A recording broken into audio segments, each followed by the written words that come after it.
My name is Peter Stubbe. Welcome again to Agents of AI.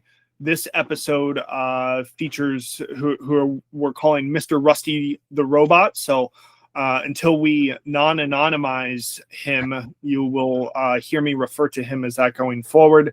As a quick reminder, that is the fun format that we have for Agents of AI.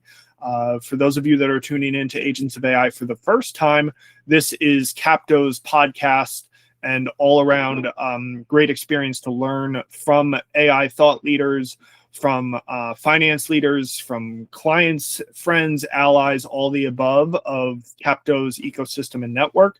So we're really excited to have a top tier leader in Rusty the Robot with us to join today. Rusty, I'm not going to do any justice to you and your background. If you don't mind sharing a little bit more, of course, don't reveal your name and where you work. But from there, we'll go into a little bit more of a dialogue. But introduce yourself, Rusty. Great. Thank you for the introduction and calling me by my proper name. I have a somewhat of an eclectic background for a robot. I was educated as an MBA. And as most people in health technology, I spent my first 20 years producing film and television. Cool. I did about $100 million worth of production across the board of films, TV, live events, a bunch of music award shows. Perhaps what's most well known of the pieces that I did was the third RoboCop movie and the RoboCop TV series, hence Rusty the Robot kind of fits in right. Oh and my gosh, that's so there is a story of a segue of getting into health technology where I actually involved and invented a telecommunication platform for patients and providers, of which I now hold, just found out the other day, 9 patents. I just got my 9th one awarded, and built that company over 20 years. And about actually 5 years ago, expanded in the area of the growing area of AI. Cool. And AI technology, which is where we rest today. Nice. Well, listen, I learned something new about each one of our guests, but I feel like that's one of the more exciting and fun ones that I've heard so far in the early stages of our show. I didn't know that about you, Rusty, and it makes so much more sense, your avatar choice. So I guess if we can then fast forward, as much as I want to talk about your earlier career, fast forward to where you're at today.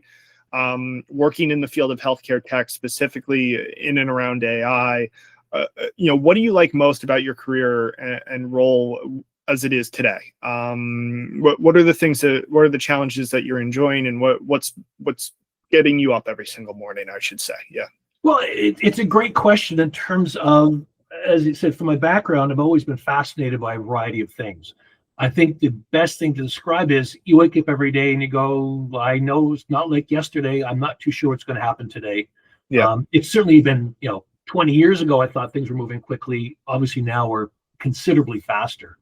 And, as I talk, things are moving at the speed of AI. And so if you're not, paying attention, it's going to things are going to disappear from you. So what's exciting is there are some things new all the time. The challenge is, things come up and you go, well, yesterday I thought this, and go, oh crap, someone's already thought that, and it's been announced or done. And so it's really trying to keep on top of things. And it's also working with a lot of people and getting advice from a lot of people and having a breadth of outreach and similarly input to be able to make sense of it all, because the rules have changed as to what can and cannot work, how it can work, the speed of which it can work. And my background is, again, just leaning on that more because I take information from a variety of industries and a variety of areas, simply because I actually did courses on this. But I learned this years ago that 80% of innovation in any industry comes from outside that industry. And so I've always leaned very heavily on getting input from outside the industry that I'm in this case, now had technology for 20 years, to feed into all that, to sort of see what's happening elsewhere, to feed into what we're doing now. Nice. And therefore, again, every day is different. It makes it really kind of exciting.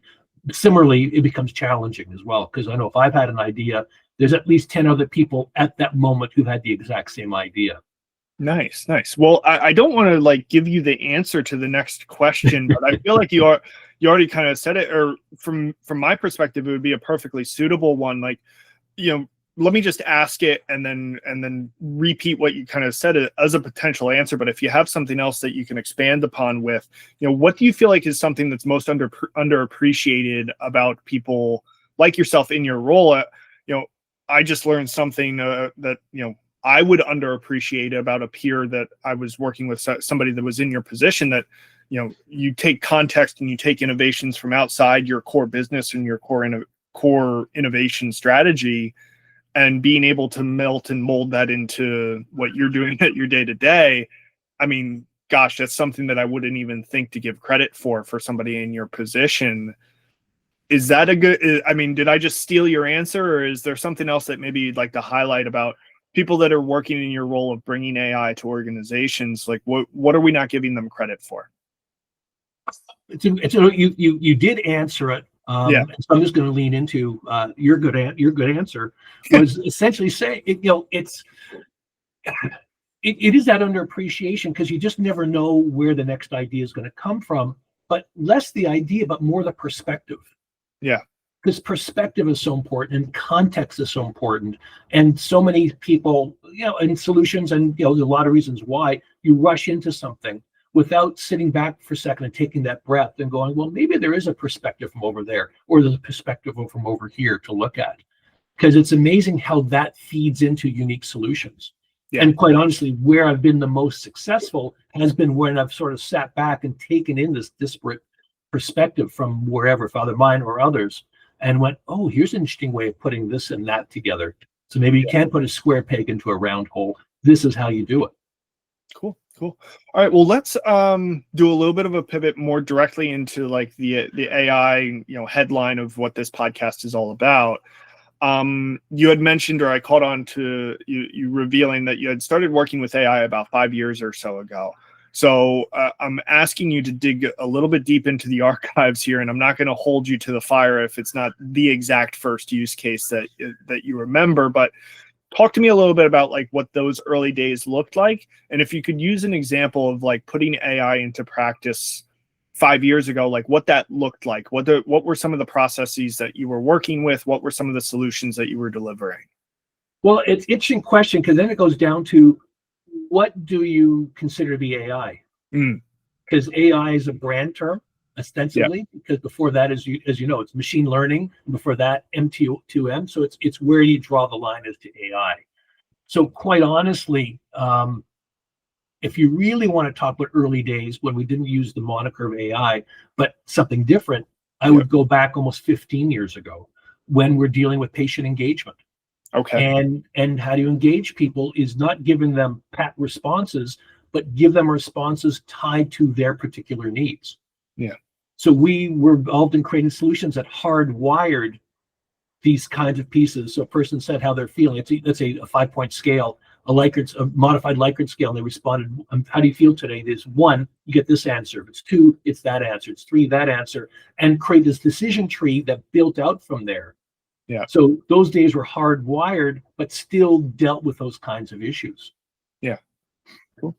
All right. And so then maybe a little bit more of a clear cut and like decisive answer for today. What types of use, like what would be a specific use case that you are working on today with AI that you feel like is the thing that a lot of healthcare organizations should be or could be adopting? Would love it. Just an example from somebody that's in the trenches. Yeah. That's again another good question. We are always working with our clients to say, what is the biggest pain point? Because there's a lot of pain points we can come across, but that's how we look at it. The question is a pain point for our clients. Yeah. And is the most important pain points. So we actually have discussions with our clients. We have a running tally of 10 things that are most important to them. Our trick is, what is the most important? If you said today versus tomorrow, we're dealing a lot with 30-day readmissions. Okay. For patients. And so we're building solutions in that area of how do you deal with 30-day readmissions and dealing with patient management on that to reduce those numbers. Okay. Cool. And so final kind of, I would say, more prepared question, and then we're going to do like a final fun tradition. Rusty the Robot, what would be your advice for a peer who is like kind of struggling to work with AI or struggling to scale it, like, I think we've gotten to the stage where it's pretty ubiquitous that people have at least explored the concept, whether that just be like a daily login to ChatGPT. But, where should they start in terms of like actually making it a meaningful part of their life? This could be a resource, or this could be just general encouragement and advice. Like, what would you give, the nudge to people that feel like they're maybe behind in this revolution? I think the key thing, and we run into this all the time, there's this fear of the unknown. And I use the example where a lot of people for years have had no problem going into Google and saying, I've got a headache and my foot's sore. What does that mean? And talking to Dr. Google, and you take the first three responses as being one of those first three is what they figure the answer is. Using the tools today, whether it's ChatGPT or Gemini or Perplexity, it's the same thing. They just have a wider database where they're getting information, but there's a tremendous fear people have of it because it's this concept of AI versus the fact that it's not too dissimilar in terms of what those earlier Google searches were. So to me, the advice is, I advise it to everybody actually, to go on to choose its ChatGPT, Gemini. Everyone has their own that they sort of get to have fun with, or some different for different purposes. Just go on and ask simple questions or ask a perspective. What's fundamental to it is, I'm obviously very evangelical about the use of AI, or what they call AI. However, it's also equally important to be aware of the limitations of it. Limitations is, where's the information coming from? So whenever you do any search, my recommendation is do your search and then ask for the resources. Where are you getting this information from? And look at the sources if you're concerned about what it is. And therefore, you're creating trust and transparency of where that information is. It's not a pitch to what we do with our company, but that's what we do obviously with our clients, that they know where the source of information is. But if you're just new to this, just ask for the source. So it's not just generically, I don't understand this answer. Ask for the source and just have some fun and start playing with it. And very quickly it becomes, something you'll use quite, I think, more and more often as you build that trust and as you know to look for that source. Yeah, that's really interesting and on the nose response, Rusty, because what I'll point out is that, in the early stages of doing these episodes with other AI thought leaders like yourself, there continues to be this common thread of have a healthy level of skepticism and about what AI is telling you. And I'm curious actually to see, as we build the library of discussions that we have, I think that that's a trend that's going to really come out at top, and this is huge. An opportunity to even tout our own AI twin that we have for this program. Please go and ask questions of it afterwards. I think that this is something that AI twin would tell you repeatedly if you asked it the same question. Like, that's how you should be approaching it first and foremost. Cool. It's just to lead on that. It's okay. To me, it's been fascinating to see that concern. Like I said, no one had any trouble going to Google, as I use it, to search these things. Go, here's the answer, fine, and taking it for what it was, whether it was valid or not. But using AI, it's a whole different mindset that they're concerned about as to what it is, in part because they've been hearing so much about it. And other things, is it really a transformer? Is it, the HAL 9000 from 2001? It's interesting how, when they think of it, because it came out of the robotic process automation concept, that people have this fear of robots, all due respect to my alter ego, Rusty. And it's been a very interesting journey, as I'm sure you and with the Capto have dealing with, is to get them past that, to sort of go, look, there's nothing to be fearful if you know what's happening and that's why that trust and transparency becomes so important, and it's a learned thing. No, 1000%. And I think that, we try not to tout Capto or anybody's particular services on this program, but I would say 1000% as an organization that has historically focused on the RPA and automation space, the stories of people being fearful or kind of like giving pushback to automation is directly analogous to what we hear with when we go into people and start pitching what is now intelligent automation or AI, agentic AI now. So for us, it's the same. And part of why we're doing this program is to evangelize that, continue to say that, these are tools to help, better things and not necessarily something to be afraid of. My personal take on this is either you're afraid of it and you don't do it and you get left behind, or you you join the folks that are recognizing that it is helpful. So yeah. All right. We have a final fun tradition for you, Rusty.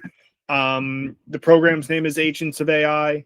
We are looking for your suggestion. This could be a peer, a thought leader, an influencer, somebody that would be great to have as a next guest, but we also are open to just purely aspirational names and people that we should follow in the space.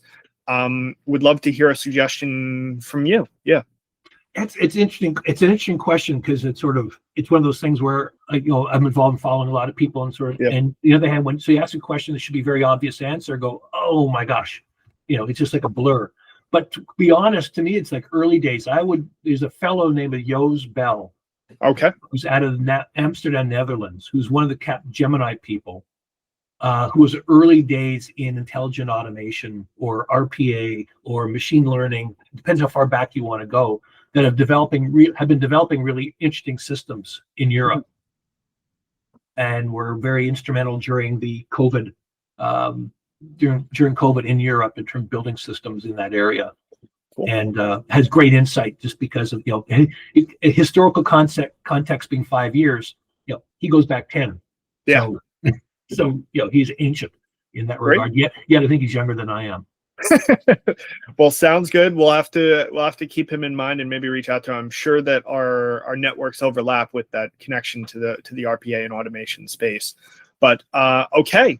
So we've reached the end of our kind of like core episode program, which means we get to do the fun reveal of who you are. We will, if you don't mind navigating back and reselecting your avatar, that should hopefully turn it off. Okay, and hopefully everyone agrees that it was fun reveal. Yeah, preferring Rusty version of me than the real version of me. Hello, good to see you. I've made it a tradition now that I don't say the guest's name. You are here to introduce yourself. We would love to now introduce yourself, Rusty. Go ahead. My other name is Howard Rosen, the CEO of Nova Insights Corp. Thank you for joining, Howard.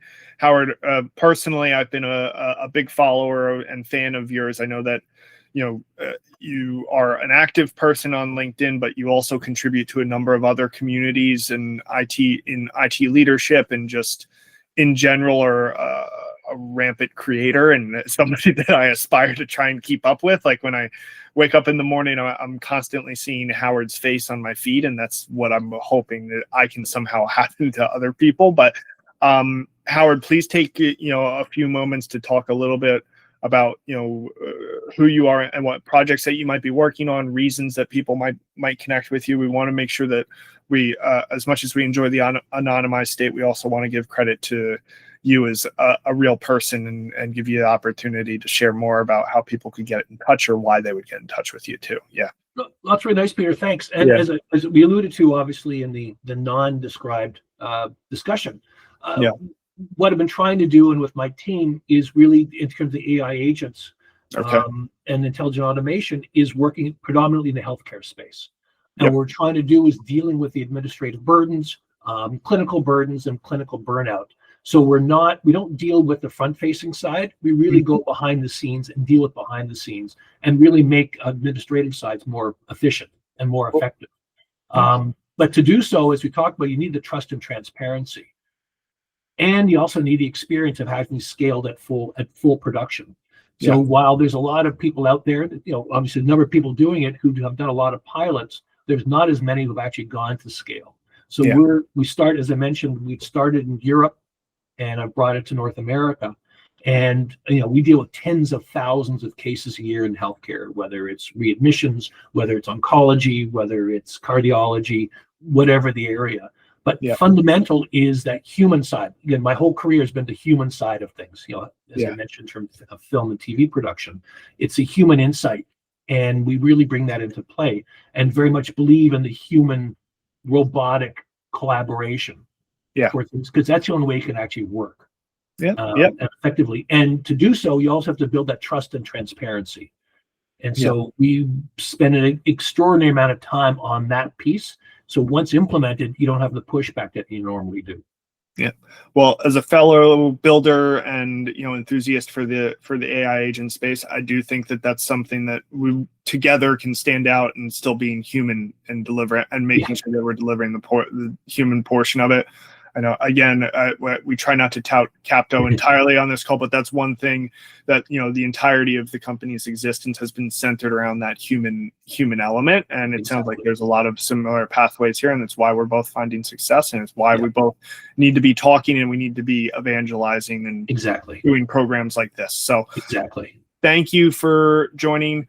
Like I had already mentioned, Howard is a great guy to follow on LinkedIn. Howard, I don't know if there's any other thing you'd like to call out of best ways to get in touch with you for anybody that might be listening. Yeah. The best, my email is hrosen@novapix.com, or I'm easily found on, I think I'm easily found on LinkedIn. Great. All right. Thank you so much, Peter. This was a blast. I really enjoyed that. Thanks for joining.